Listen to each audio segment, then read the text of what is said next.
Graça e paz, meu irmão. Gratidão damos a Deus por mais um dia de nossa vida para poder adorar, louvar e para poder estudar a palavra do Senhor. Hoje, dia 4 de janeiro de 2025, a nossa meditação seguirá pelo segundo livro de Reis, capítulo 14. O versículo de trabalho será o versículo 11, e nele está escrito: Mas Amazias não ouviu, e subiu Jeoás, rei de Israel, e Amazias, rei de Judá, e viram-se face a face em Bet-Semes, que está em Judá. O cenário aqui traz um cenário de combate, um cenário de oposição. E na nossa vida a gente tem por natureza, ou por característica, ou por diversas vezes, em vez de buscar a paz, a gente busca a guerra, busca o confronto. A palavra do Senhor, já muito lá de trás, dizia que Israel não deveria lutar contra Judá, Judá não deveria lutar contra Israel, porque eram irmãos, ou era o mesmo povo, né? Em alguns momentos. Mas o que a gente vê é que, costumeiramente, há brigas, há desavenças, há conflitos. E essas brigas e desavenças e conflitos que há entre as tribos de Israel e as tribos de Judá nos fazem lembrar das dificuldades que tem de viver em família, né? De viver irmãos, primos, tios, ou seja, as pessoas que estão ligadas pelo mesmo laço de sangue, mas que pelos mais diversos motivos se distanciam ou entram em oposição um ao outro. Aqui, o personagem Amazias, né? Filho do rei Jeoás, não, filho do rei, exatamente, o personagem Amazias, ele, filho do rei Joás, ele assume o reinado de Israel.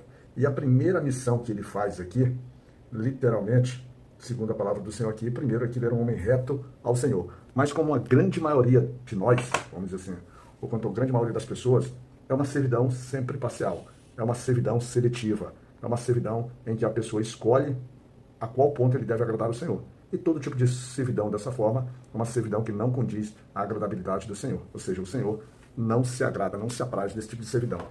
Mas ainda assim o Senhor, por vezes, mantém um relacionamento, ou mantém um cuidado, ou mantém um zelo pelo seu povo. E Amazias, então, ele sai, primeiramente, ele faz com que os homens que mataram seu pai Joás, né, que arquitetaram, que planejaram contra a vida de Joás, eles sejam mortos. Ou seja, ele já começa num processo de vingança. O que nós conseguimos ver aqui, quando a gente fala de vingança, porque esse era um ato natural dos reis desse tempo, sempre foi, né? Então a gente, vamos dizer assim, o problema é até que ponto essas manifestações naturais de um rei, de um povo, elas satisfazem a vontade do Senhor. Aqui, em nenhum momento que a gente está lendo aqui a história aqui de Amazias, a gente vê, apesar de dizer que era um homem reto ao Senhor, não vê ele indo suplicando diretamente ao Senhor para verificar sobre se aquelas lutas, aqueles combates deveriam ser tratados por ele. Mas quando a gente vai no livro de Crônicas, lá pelo capítulo 25, 26 de novembro, que traz também um pouco da história de Amazias, ele vai dar umas nuances mais profundas, né? Umas nuances mais profundas, às vezes explicando ou trazendo que a própria vontade do Senhor está agindo em Amazias, principalmente naquilo que vai levar à sua queda, né? Naquilo que vai levar à sua queda. Então, Amazias, ele começa por isso. E aí, a partir daí, Amazias, ele se põe o seu exército em guerra. E nesse seu exército em guerra, ele junta contra os homens há mais de 20 anos, né? Que era a característica dos homens de guerra dessa época, desse povo, do povo judeu. Ele conta ali, faz o censo nesse sentido, e também vai buscar, vamos dizer assim, suporte, apoio nos próprios homens contratados de Israel. Se depois o homem de Deus vem e traz para o rei a informação que eles não deveriam pelejar, que Deus não estaria com ele. Isso também vai trazer uma certa consequência lá na frente, essa, vamos dizer assim, vamos dizer assim, essa mistura, né? Essa busca sempre do rei de Judá, tentando fazer alianças políticas, ou tentando trazer, ou tentando, vamos dizer assim, se aproximar de Israel, é algo que muito claramente não agrada a Deus, porque foi o próprio Deus que separou ali, quando teve ali os reinos de Roboão e Jeroboão.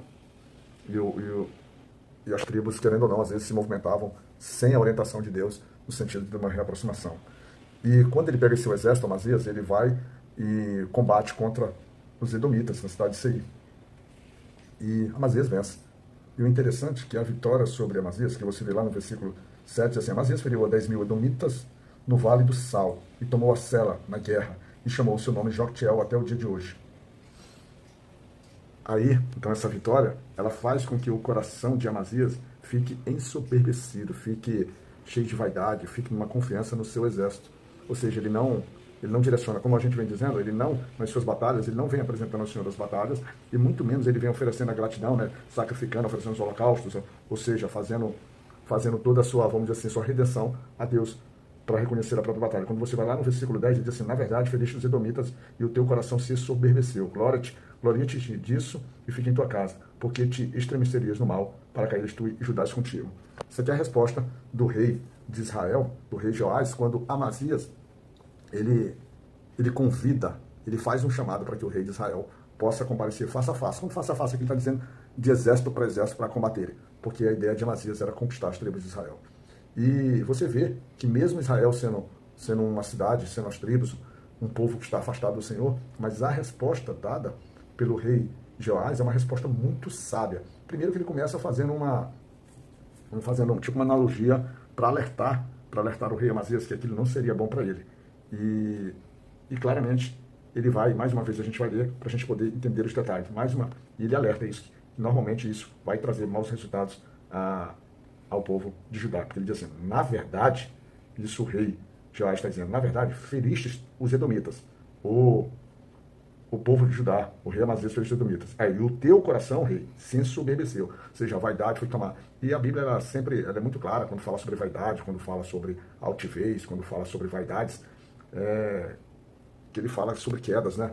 Tudo ser altivo, toda língua mentirosa. Então, esse engrandecimento, quando o Filho de Deus, ou o povo de Deus, ele deixa de olhar em Deus a grandeza e olha na sua própria força, no seu exército, nas suas riquezas, alguma maravilha, normalmente isso desagrada seriamente a Deus. Ele diz assim, aí o rei continuou, o rei de Israel, gloria-te disso e fique em tua casa. Você já aprecie, comemore a tua vitória, celebre com o teu povo, fica na tua paz. Aí ele diz assim, aí ele pergunta, e por que te entremeterias no mal? Ou seja, por que tu entrarias em guerra? Por que tu entrarias em contenda? Por que tu te levantas contra mim? Ele diz assim, aí dá certeza, para caíres tu e Judá contigo.